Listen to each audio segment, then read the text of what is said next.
Do you need a perfect cup of coffee in a matter of minutes without dealing with coffee grinds? Well, I'll show you how to do that.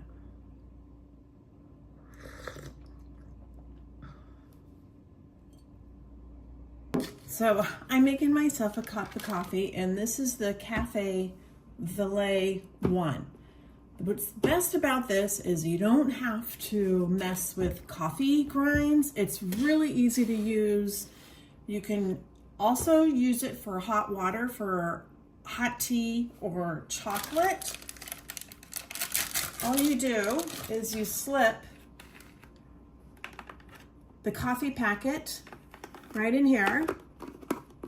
If you just get it the right way, sorry. Right there, this is the lid, and let's see if I could do it without spilling. There we go. You pour the coffee in, the water in, and put your coffee cup underneath, and there's the power button. And you have fresh coffee in minutes.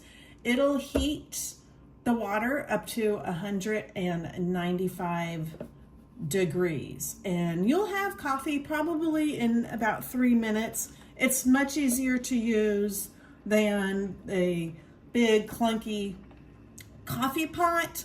It can hold 10 ounces of water in the water container, and if you can see, it's already starting to brew.